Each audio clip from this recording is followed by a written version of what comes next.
and dig Yacht Club games for their willingness to take risks with their successful properties. It's very easy to dig yourself into a hole and make one type of game, but last year's Shovel Knight Pocket Dungeon proved that you can strike gold twice in more than one way.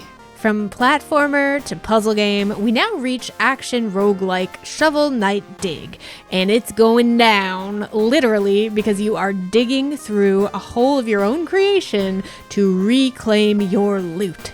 It all starts when Drill Knight pilfers our hero's bag of loot, and since nobody pilfers booty on my watch, down we dig through randomly generated dungeons that are punctuated by boss battles. While your main objective is to reach the bottom, there are plenty of secrets afoot, or a shovel in this case, I suppose. Controls in Shovel Knight Dig behave exactly like you would expect of a Shovel Knight game. You can dig, you can gain special abilities and armor, you can jump on things and attack foes with your shovel.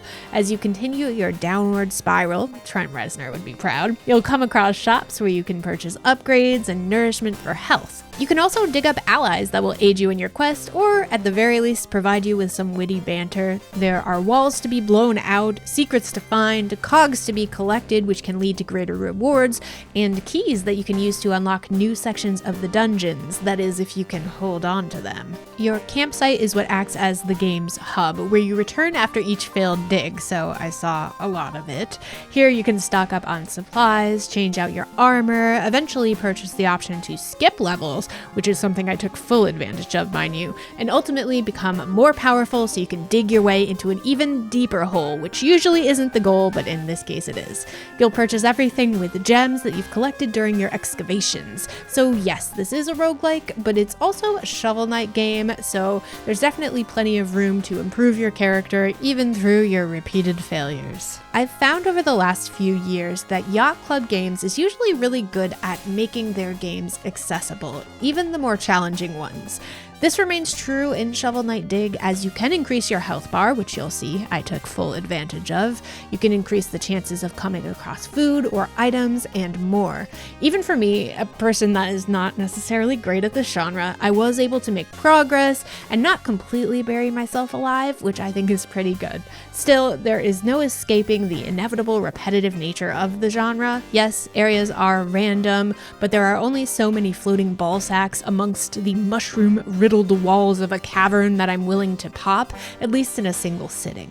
Still, the game is not as egregious as some roguelikes tend to be, as there was still incentive to go back through these levels, even when more often than not I chose to skip.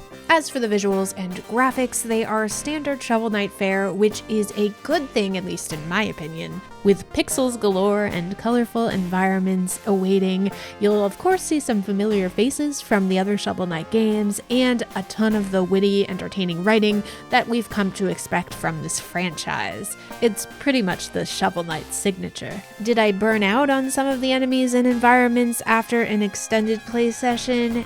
Yeah, maybe a little bit, especially some of the cheaper enemies like Bubbles.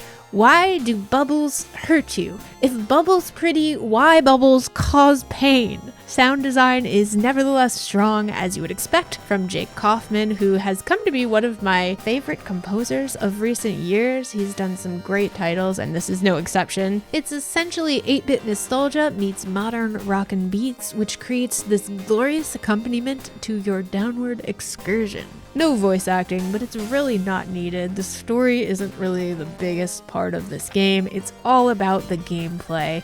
And Shovel Knight Dig is a very fun game to play. But to be honest, I didn't enjoy it quite as much as I did the original Shovel Knight, or Pocket Dungeon for that matter.